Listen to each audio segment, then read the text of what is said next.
preventiva. Claro, la prisión preventiva es un elemento muy importante del proceso penal, más aún cuando en la práctica judicial en preventiva.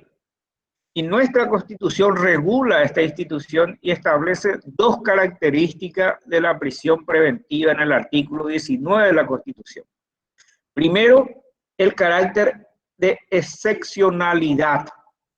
Y en segundo lugar, la temporalidad de la prisión preventiva. Estas son dos cuestiones importantes. ¿Qué significa que es de carácter excepcional? Significa que solamente se puede dictar prisión cuando fuese indispensable para las diligencias del juicio. Solamente. Porque ustedes tienen que saber de que el principio de la presunción de inocencia está en juego. Y esta prisión preventiva colisiona con la presunción de inocencia. Por eso la Constitución establece que solamente en forma excepcional se puede dictar la prisión preventiva. Quería que solamente cuando fuese indispensable para las diligencias del juicio. ¿Cuál es la consecuencia de esta primera característica? ¿Qué significa indispensable diligencia del juicio? Para la realización de actos de investigación o actos probatorios, ¿verdad? Que se requiera de la presencia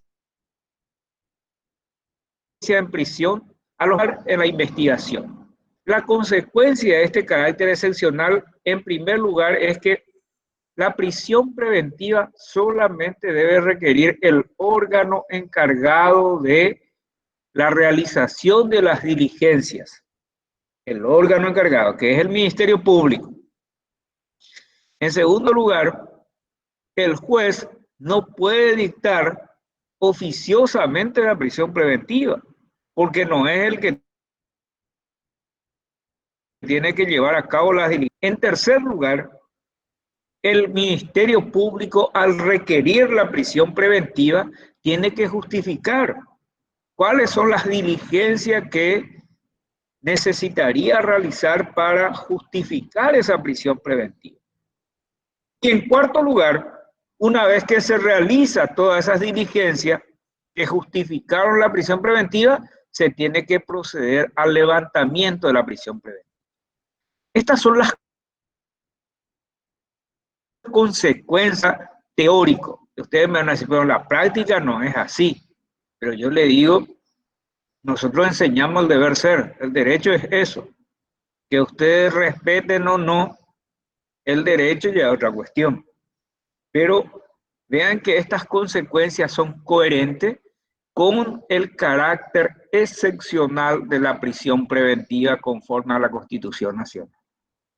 Vean que acá no he hecho referencia al 242, porque el Código Procesal Penal regula las condiciones para la prisión preventiva. Pero eso no se ajusta tanto a la Constitución. La Constitución hace referencia al carácter excepcional en el sentido que solamente puede haber prisión preventiva cuando las diligencias del juicio lo requieren. Y de ese carácter sacamos las conclusiones que hemos puesto. La segunda característica constitucional de la prisión preventiva es la realidad. Y la propia Constitución señala que no podrá prolongarse en ningún caso más allá de lo que se establece para la pena mínima del hecho punible que se le atribuye. Por ejemplo, se le atribuye el hecho punible de estafa. La pena mínima es 6 meses. Entonces, no puede estar en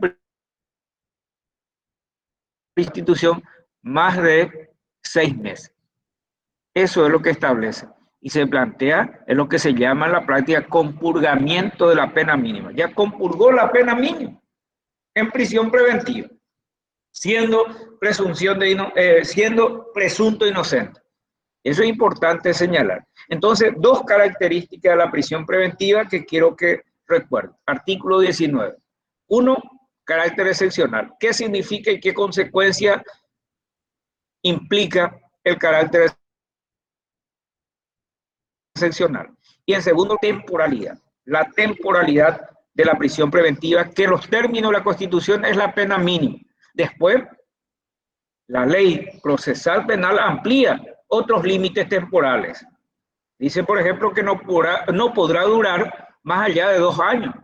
236 del Código Procesal Penal. 2 años. O más allá de lo que establece la duración del procedimiento. Entonces, se completa entonces el catálogo de límites temporales a la prisión preventiva en el Código Procesal Penal. Continúo. Otro tema en el capítulo 7, restricciones a la declaración. Eso es la prohibición de la autoincriminación, se establece en el artículo 18, en donde se señala que nadie podrá ser obligado a declarar contra sí mismo. Nadie. Un aforismo latino muy famoso que a veces escucho que citan para referirse a eso. Nemo tenetur, sed ipso accusare. Y a mí no me gusta esa cuestión, pero a ustedes que son romanistas, sí. Yo solamente digo que aquí se establece la prohibición de la autoincriminación. Nadie está obligado a declarar contra sí mismo, ni en contra de sus parientes. Hasta esto es muy importante. Primero, en la práctica, ¿se puede ordenar la detención de una persona para que declare, para que formule su declaración indagatoria? Estaríamos obligándole entonces, ¿verdad? Le vamos a detener para que declare en su contra.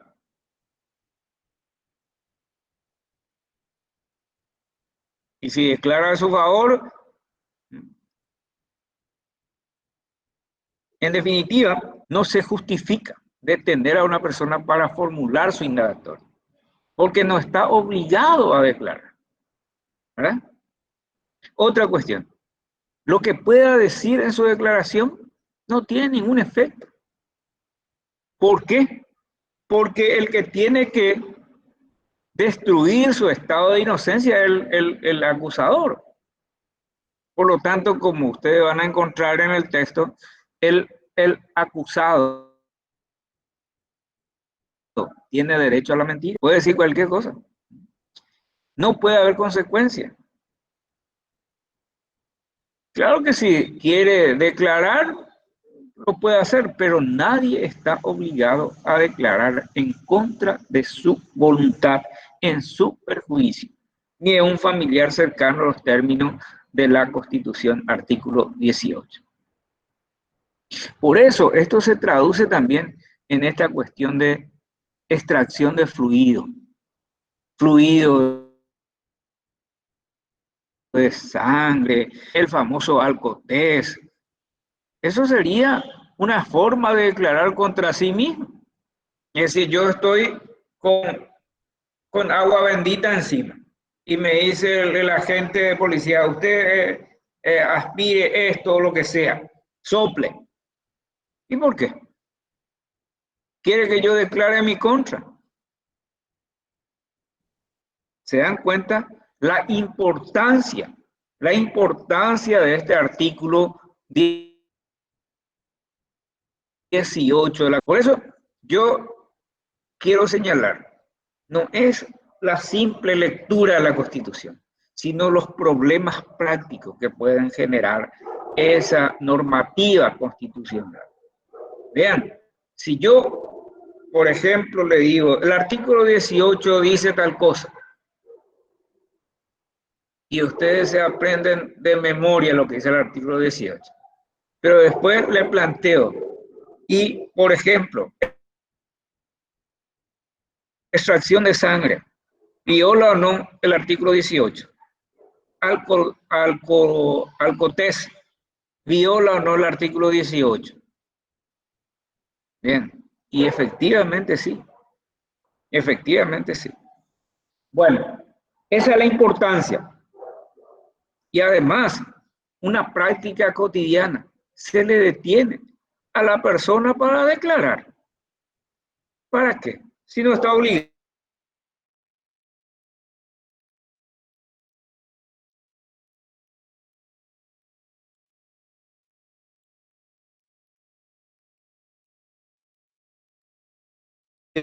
No hay necesidad de traerle. ¿Para qué? Para que diga, no, yo no quiero declarar. Para eso le van a detener. Para que vean la importancia de esto. Bueno, otra cuestión. Objeto de la pena. También en el capítulo 7. Dos objetivos. Artículo 20 de la Constitución. Eso sí que no hay mucho comentario. Protección de la sociedad. Socializar al condenado, al procesado, al condenado. Primero, proteger a la sociedad. El orden no importa, porque la Constitución no establece orden.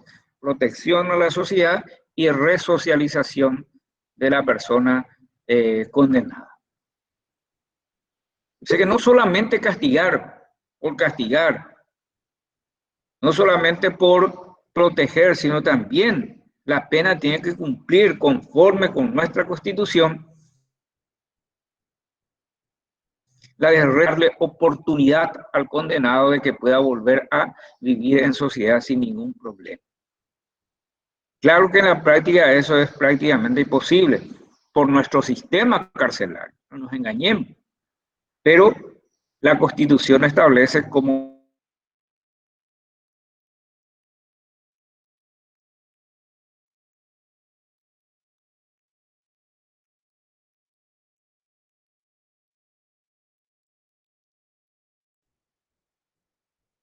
¿qué quiere decir eso? Prejuzgar, no hay que atentar contra la presunción de inocencia de una persona denunciada o sometida a proceso penal. No se le tiene que tratar como delincuente, como condenado. Esa es la cuestión. El artículo 22 establece una regla de trato que implica una limitación dentro del ejercicio de la libertad informativa, de la libertad. Esto es muy importante, porque eso está luego en una parte, se repite, en la parte de libertad de expresión, porque en definitiva constituye un límite a la libertad de expresión en función, para que vean, en función de la libertad de expresión.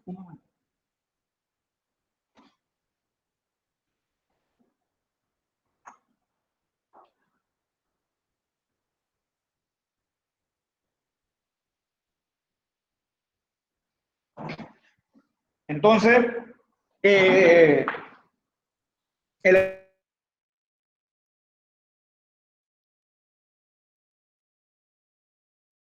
en función a la presunción de inocencia. Ahora, otra cuestión importante, ya en el capítulo 8 y vinculado al proceso penal, prueba de la verdad, artículo 23 de la Constitución. Uno que lea el artículo 23 a ver si se puede entender esta disposición constitucional con la simple lectura. Claro que sí, doctor. Artículo Bueno, 23 de la prueba de la verdad.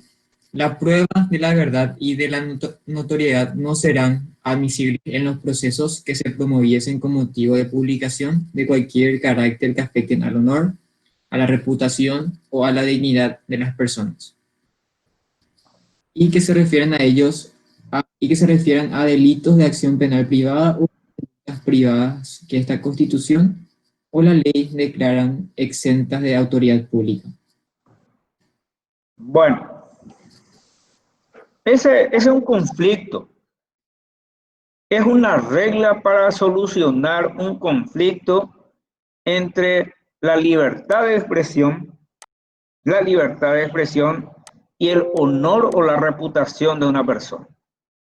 Es una regla de solución un conflicto judicial, en un conflicto judicial entre el honor y la reputación de la persona y la libertad de expresión. Y nuestra Constitución establece dos situaciones. Lo voy a tratar de describir en términos simples. Dice, si usted publica algo en contra de esta persona, que no es un funcionario público, no es una... Y dice que, por ejemplo, es un comegato o lo que sea, ¿verdad? Y después usted en el proceso de calumnia, difamación, dice, sí es cierto, yo voy a probar que él come gato. Y ahí no le vamos a aceptar, dice. Por más que sea verdad lo que usted dice, pero usted no tenía por qué decir eso. ¿Por qué ocuparse de la alimentación de este señor?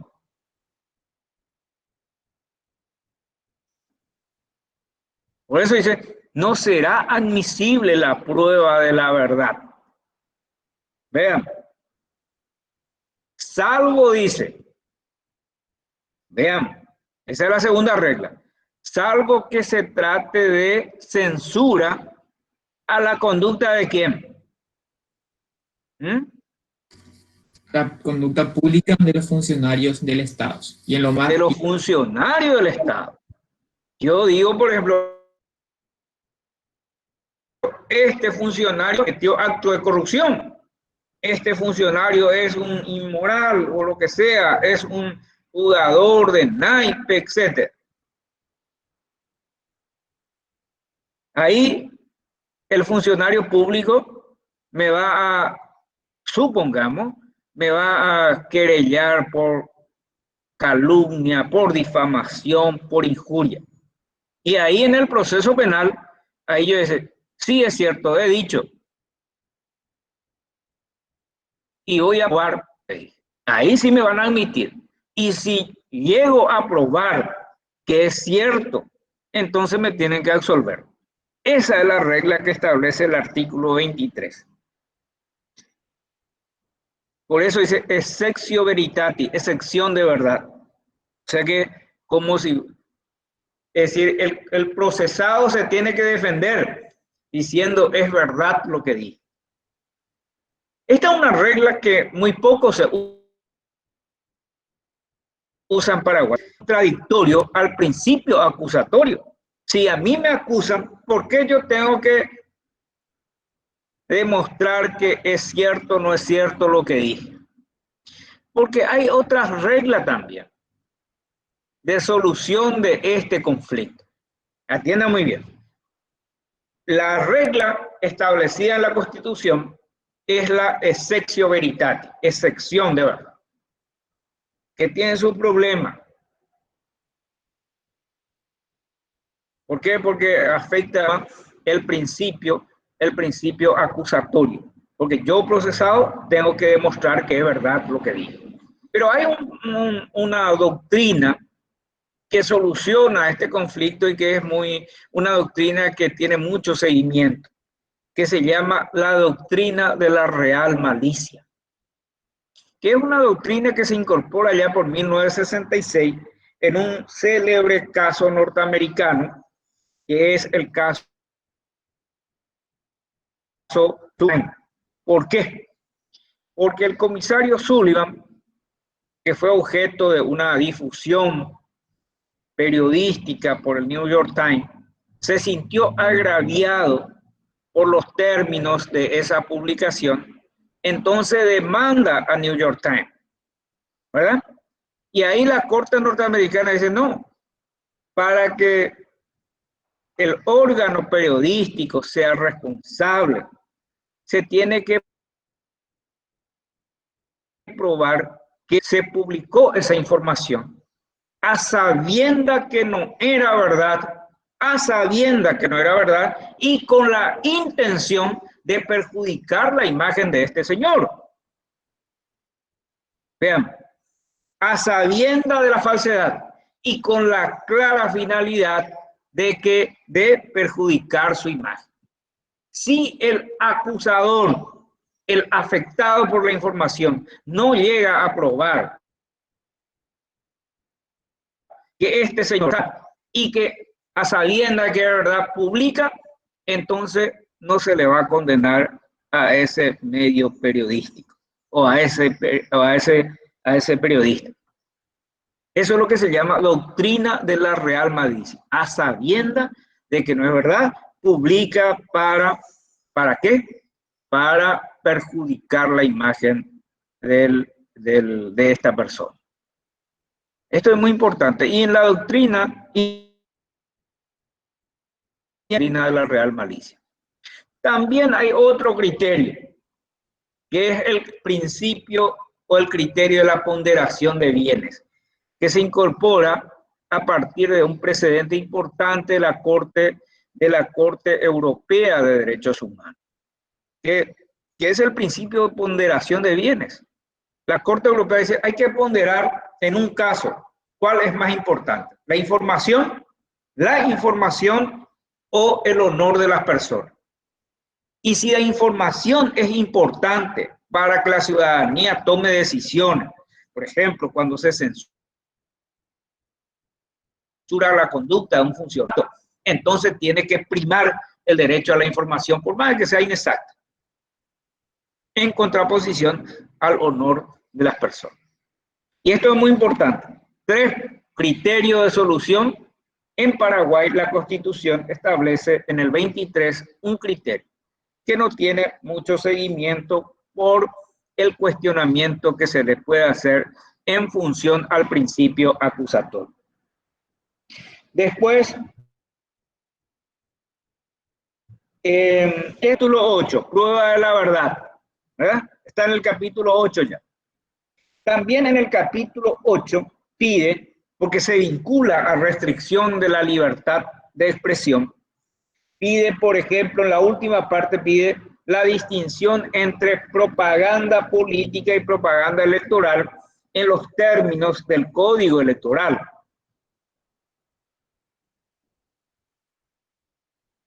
Y la normativa distingue entre propaganda política y propaganda electoral. El elemento central para distinguir es el objeto de la divulgación. En la propaganda política se difunde información general. Por ejemplo, posicionamiento del partido con respecto a la privatización, con respecto a información general a los electores, etc. O sea, propaganda política implica información general que provee el partido. Sin embargo, la propaganda electoral ya es difusión de candidatura, votar a fulano de tal, ¿verdad? Y difusión de propuesta de gobierno. Ese es medio. También el código establece medio, por ejemplo, dice la propaganda, la que se realiza con pasacalles, etcétera, etcétera, que no es relevante. Pero sí, la propaganda electoral tiene límites temporales y eso afecta a la libertad de expresión. La propaganda electoral se puede hacer solamente en un tiempo determinado. Sin embargo, la propaganda política se puede hacer durante todo el año. No tiene limitación, por eso dice tiempo de propaganda electoral. A partir de ese lapso temporal recién se puede hacer propaganda electoral. Pintata, pasacalles, afiches, todo eso. La propaganda tiene límite límite temporal. Y tiene también límite temporal según el medio utilizado. En la prensa escrita, en la televisión, todo tiene su limitación. Ahora la pregunta es, porque implica una afectación de la libertad de expresión, que ustedes ya desarrollaron, ¿verdad? Implica una restricción a la libertad de expresión. Entonces, ¿cuál es el fundamento? ¿Por qué se tiene que limitar si está afectando la libertad de expresión? El fundamento del principio de la igualdad. El principio de la igualdad electoral. Fundamentalmente. ¿Por qué? Porque si no hay limitación, aquella candidatura que tiene recursos va a publicitar toda la hora su candidatura. Y aquel que no tiene casi recursos y se va a limitar ¿a qué? A nada. Por eso, incluso para preservar esa competencia electoral igualitaria, se establece, por ejemplo, el espacio gratuito en los medios de... Por ejemplo, en el Brasil solamente espacio gratuito, en un tiempo determinado. En la televisión no hay más que eso, porque es el que tiene mayor alcance. Los periódicos sí no hay problema, pero en la televisión solamente el tiempo limitado y un espacio libre. Nadie compra espacio. ¿Para qué? Para preservar el principio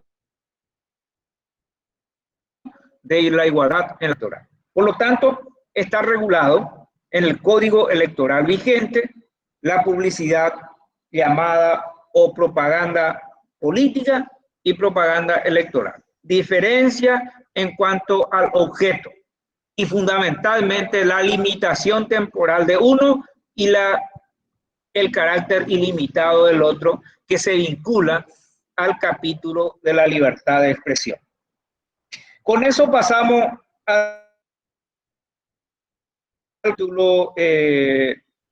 capítulo 9 y voy a centrar en lo que se vincula al proceso penal o procesal penal. Acto exento de autoridad, dice una parte del programa. Artículo 33. ¿Cómo se llama eso en derecho penal? Es un principio del derecho penal. El principio de lesividad. Principio de lesividad penal.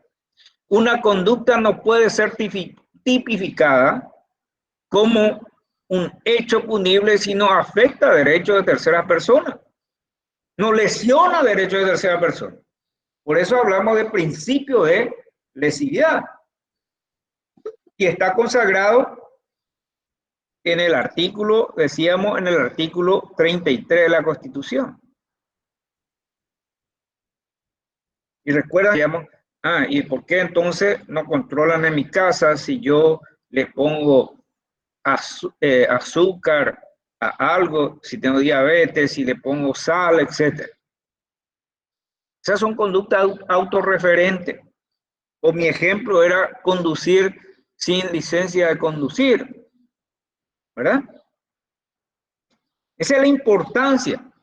Si uno lee así del texto constitucional, aparentemente no tiene relevancia.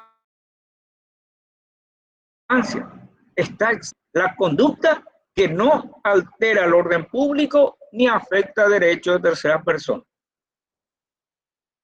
No se puede tipificar como hecho punible, como infracción administrativa. No se puede castigar una conducta que no es lesiva a terceras personas.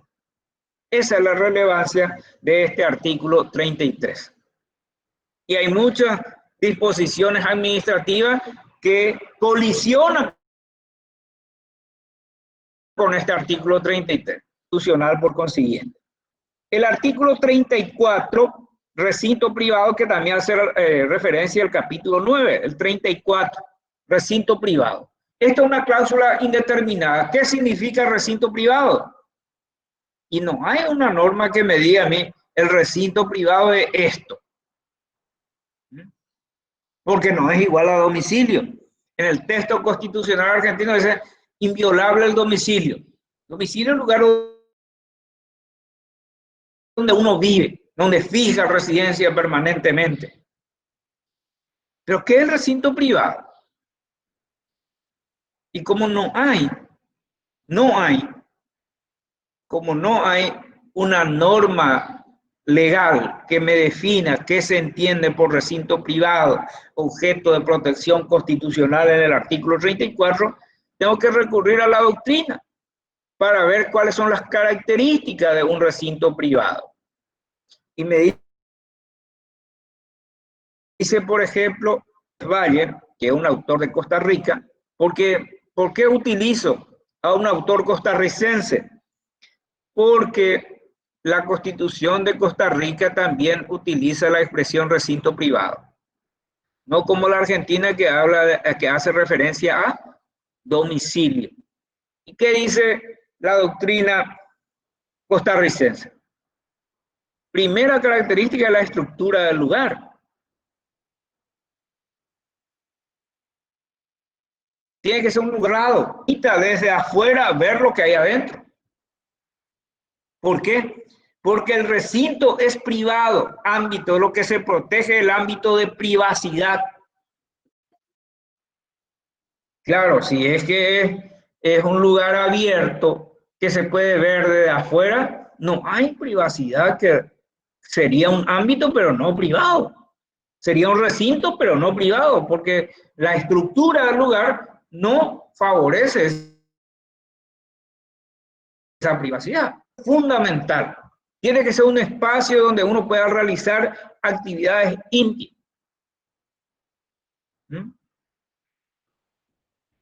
¿Estamos de acuerdo? Tiene que ser un lugar donde uno pueda excluir al otro, porque es su ámbito, su recinto privado.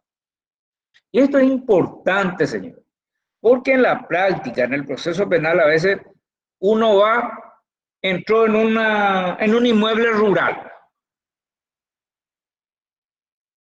para sacar una evidencia. ¿Por qué? Porque el procesado dijo, yo tiré ahí en el campo, el señor fulano, tiré la pistola que utilizamos. Entonces se va a la comitiva fiscal policial y efectivamente en el campo abierto, claro, en la propiedad de fulano de tal, encuentran el arma. Y la defensa después dice, pretende anular ese acto, diciendo se violó un recinto privado. La pregunta es acá, ¿ese es un recinto privado? Y no tiene la estructura del lugar. No es un lugar cerrado. Ustedes me van a decir, pero se violó la propiedad. Pero eso es otra cosa. No puede afectar esa evidencia colectada para el proceso penal porque no es violación del recinto privado. O a veces, por ejemplo, solicitan allanamiento para ingresar a una casa abandonada. No, ese no es recinto privado porque nadie vive ahí. Por eso es importante esta cuestión del artículo 34. Claro, en el recinto privado, en el lugar cerrado. Y aclaro más, una discusión, un vehículo totalmente cerrado, una furgoneta totalmente cerrada, ¿es o no un recinto privado? Porque si es un recinto privado, se requiere ¿qué cosa? Se requiere orden de allanamiento. Y es una cuestión controvertida, pero hay un precedente de la Corte costarricense que sí afirma que una furgoneta cerrada implica un recinto privado por la estructura del lugar, ¿verdad? Y eso ustedes van a consultar cuando desarrollen derecho procesal penal en el texto de Javier Llobet Rodríguez. Muchísimo en la etapa inicial de la vigencia del Código Procesal Penal vigente. Pero realmente conforme con la estructura del lugar, sí. Ahora, si es un vehículo cerrado, pero se puede ver desde afuera, por ejemplo, no tiene la cuestión de los vidrios ahumados, ¿verdad? Polarizados. Entonces yo, si puedo ver, por ejemplo, que en ese vehículo hay un paquetito de marihuana, entonces es una situación de flagrancia. Vean la importancia de la distinción de esta cuestión.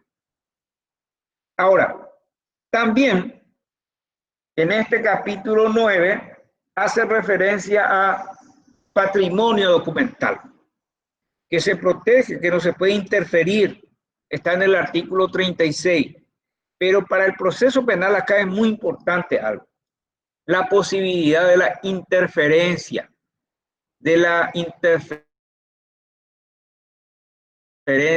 comunicaciones, la intersección o grabación de las llamadas telefónicas, de los procesados, etc. Y acá la Constitución establece claramente un límite preciso. Solamente por orden judicial y para caso previsto en la ley y para analizar cuestiones de competencia de los jueces. No se puede solicitar la interferencia de la comunicación. Por ejemplo, Bruno quiere saber con quién habla su pareja. No protege contra el celo. No es así. No se puede, solamente dentro de un proceso penal. Esto es muy importante, la escucha telefónica. Es muy importante dentro del ámbito del proceso penal. Después, también la historia está en el capítulo 9 que ya hemos desarrollado, que es el 17.9, que no se podrá oponer contra el procesado pruebas obtenidas en violación de las normas jurídicas. Vean, el 17.9, principio de legalidad de prueba. Por lo tanto, todas aquellas pruebas que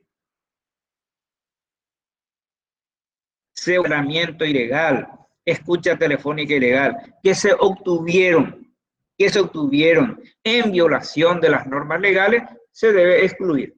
A eso es lo que se le llama exclusión probatoria, que es consecuencia del principio de legalidad de las pruebas que se consagra expresamente en el artículo 17.9 de la Constitución. Y por último, vinculado al 17.11 que ya habíamos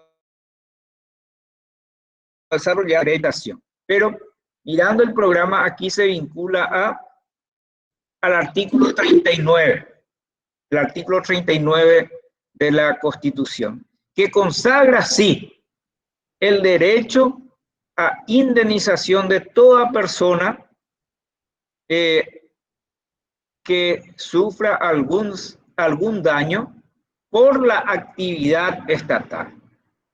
Establece una especie de responsabilidad directa del Estado. Actividades, como dice el artículo 39 para distinguir exactamente. Ahí Bruno tiene 39. Dice, doctor, toda persona tiene derecho a ser indemnizada justa y adecuadamente por los daños o perjuicios de que fuera objeto por parte del Estado. Reglamentará este derecho. Sí, después la ley reglamentará. Es un concepto general, aparece como un derecho a la indemnización civil, que amplía, porque el otro era el derecho del imputado a recibir una indemnización. Derecho del imputado. Pero acá dice, todos los paraguayos podemos recibir indemnización del Estado si con su actividad nos causa algún daño, ¿verdad? Nos causa algún daño. Eso es muy importante. Después, la discusión que ustedes van a dirimir en derecho administrativo responde primero. El funcionario o el Estado. ¿Por qué eso? ¿Por qué? Porque el artículo 106 de la Constitución también establece la responsabilidad, pero en este caso del funcionario, por actividades irregulares de estos funcionarios. Entonces, ¿por qué lo que puede haber responsabilidad directa del Estado? Solamente por actividad legítima. Por cuando actividad legítima o actividad en donde no hay actuación negligente, irresponsable del funcionario público. Porque está en juego dos artículos. El 106 para actuación irregular del funcionario causante de daño y el 39 que establece el principio general de responsabilidad del Estado por daño causado por su actuación. Bueno, en el capítulo 9. Ahora, también continúa con el derecho de petición a las autoridades. Derecho de petición. Esto es lo más sencillo. El derecho de petición, según la Constitución, implica dos situaciones. Uno, de carácter formal, que la petición sea por escrito. Por escrito. Y en segundo lugar, que se dirija al órgano competente. Se pide algo al órgano que no es competente. Por ejemplo, le piden a la Corte que interceda por la seguridad, que no sé, que no es de su competencia. O le piden, por ejemplo, a la municipalidad algo vinculado a la educación, donde no tiene ninguna competencia. Primera cuestión, entonces, forma escrita y se tiene que dirigir al órgano. En definitiva, si uno tiene derecho a peticionar, también implica que tiene que obtener una respuesta, ¿verdad? Una consecuencia de eso. Y esa respuesta, la propia Constitución regula en el artículo 40, si la ley dice tal cosa, el silencio implica negativa. Pero a veces también la ley puede establecer una negativa, como ocurre, por ejemplo, en el ámbito del proceso penal. Por eso, la respuesta puede ser expresa, y es lo que corresponde, pero puede ser también tácita negativa o tácita positiva. Y otra cuestión importante, el ejercicio del derecho de peticionar no puede causar perjuicio a quienes promueven eso. Yo recuerdo un caso en la Argentina en donde los magistrados judiciales promovamos de reajuste salarial, etcétera, y entonces la legislatura provincial, creo que era de Corrientes o algo así, entonces le destituyó, le dejó sin el cargo a esto. ¿Por qué? Porque había solicitado algo por escrito a la legislatura. Y eso es contrario al derecho de peticionar. Es decir, la petición no puede generar ninguna situación de desventaja para los peticionarios. Después hace referencia al derecho de tránsito, el 41. Y acá quiero significar solamente una cuestión. Primero, ¿cuál es el contenido? Para aclarar esto. ¿Cuál es el contenido del derecho del tránsito? Trasladarse de un lugar a otro dentro del territorio de la República, cambiar de domicilio dentro del territorio de la República, salir del territorio de la República, introducir o sacar bienes de la República. Eso es libre tránsito. Y ustedes me van a... Y claro, cambiar de domicilio ya es residencia. Entonces, ¿por qué la Constitución distingue entre libre derecho al tránsito y la residencia? Es una cuestión histórica simplemente, porque si ustedes leen bien, se van a dar cuenta que el derecho de residencia tiene un titular, que son los paraguayos. Los paraguayos tienen derecho a residir en el territorio patrio, ante una realidad existencial del pueblo paraguayo, que es la cantidad de paraguayos que están fuera de nuestra frontera. Entonces es solamente diríamos, un reconocimiento sociológico, porque si esa expresión no existía, el derecho a la residencia ya se incorpora, forma parte del contenido del derecho de tránsito. Bueno, entonces no equivocarse en ese sentido. La residencia en el texto constitucional paraguayo se otorga solamente a los paraguayos, como un mecanismo de reconocimiento a una realidad sociológica de migración paraguaya, especialmente en la Argentina. El derecho de asociación.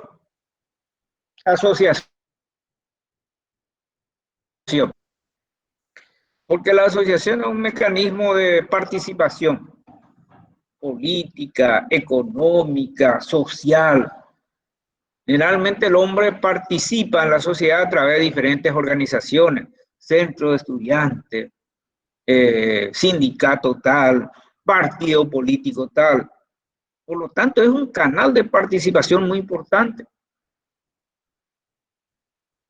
Pero también, y esto es lo que quiero que ustedes recuerden, también hay límites a la reunión. Por ejemplo, a la asociación, quiero decir, a la asociación. Por ejemplo, los partidos políticos no pueden tener ciertas características, no pueden organizarse partidos políticos con la finalidad de atentar contra el sistema democrático. Por ejemplo, un partido que propugne acceder al gobierno por medio de la fuerza, de la violencia. Otro, los sindicatos tienen su límite, tienen que tener organización. Las universidades tienen que crear ley. Se dan cuenta entonces cómo para conformar un determinado derecho asociativo tiene límites. Y además, en cuanto a la funcionalidad de ese derecho, en cuanto a los fines, tiene que tener fines lícitos. Claro que nadie va a decir, no constituimos, no va a dejar en un documento algo que diga, no constituimos para asaltar los bancos, ¿verdad? Pero eso generalmente no se expresa, pero por ahí puede aparecer, de hecho puede aparecer. En definitiva, tiene que tener fines lícitos y hay restricciones al derecho de asociación. Hay restricciones como limitaciones para su nacimiento y su vigencia efectiva. Por ejemplo, los partidos políticos tienen que tener inscripción o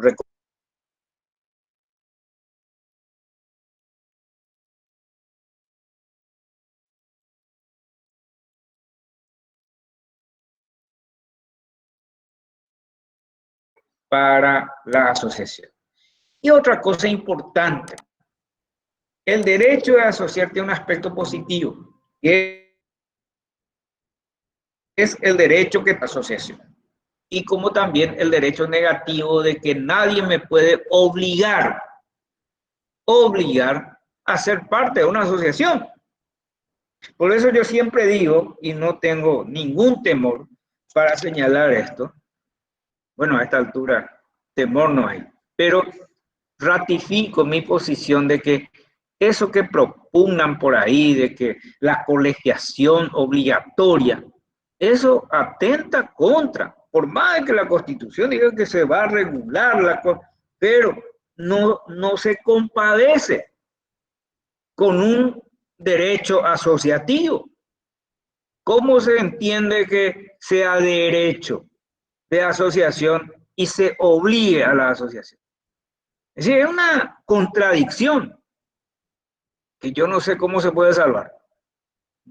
El derecho es una facultad de hacer o no hacer, y la obligación implica necesidad de hacer, porque si no lo hago me van a sancionar. Por eso siempre digo también,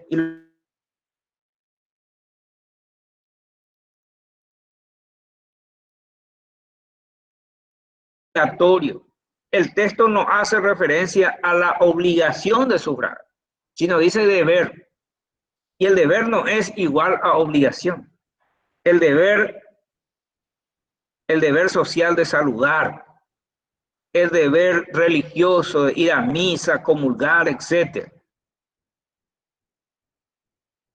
A la propia subjetividad, responsabilidad de alguien. No tiene ninguna consecuencia sancionadora. Salvo que ustedes digan que es un desagradable, un tipo de desagradable, no saluda luego, es un yeyapó, todo lo que quiera. Pero hasta ahí no. Por eso siempre es importante cuidar las expresiones que se utilizan. Entonces, el derecho de asociación. El derecho a la vivienda, eso es la parte de derechos sociales. Entonces, cuando hablemos de la parte de derechos sociales, vamos a incorporar. Por último, documento identificatorio que se consagra en el artículo 35. Simplemente, y no creo que le pregunte nada sobre esto porque es algo tan fácil, el hecho de que los documentos que identifican a personas, bienes, etcétera, los documentos identificatorios no se puede incautar. Y es una cuestión de realidad que existía en la época en que se dicta esta Constitución, en donde la gente se le quita su documento identificatorio, la policía le priva de su documento, etc. Simplemente eso. No, creo que no tiene ninguna otra relevancia salvo que tratar de paliar, enfrentar una realidad social que existía en el momento en que se dicta la Constitución. No es una institución, diríamos, innovadora y revolucionaria del texto constitucional. Bueno, eso es lo que puedo señalar con respecto al capítulo 9. Con esto ya creo que la próxima clase vamos a ingresar sin ninguna dificultad en el capítulo número 10, que se refiere a la igualdad, a los diferentes tratos de igualdad. Hola, Talía Stanley. Bueno. Hola, profe querido. ¿Cómo está? Bueno, super. Entonces, ¿qué van a rendir ahora? Le voy a deliberar ya enseguida. Derecho penal 2, doctor. Ah, penal 2 ya es la parte especial. Sí, penal 2, la parte especial. Muy bien. Bueno, entonces ya le voy a liberar por el día de la fecha para que puedan repasar por última vez los elementos estructurales de cada hecho punible. ¿Está bien? Gracias, doctor. Bueno, nos vemos entonces el lunes. Sin problema, doctor. Bueno, gracias. Adiós. Gracias, profe. Adiós, Chao, adiós. profe. Gracias, profe.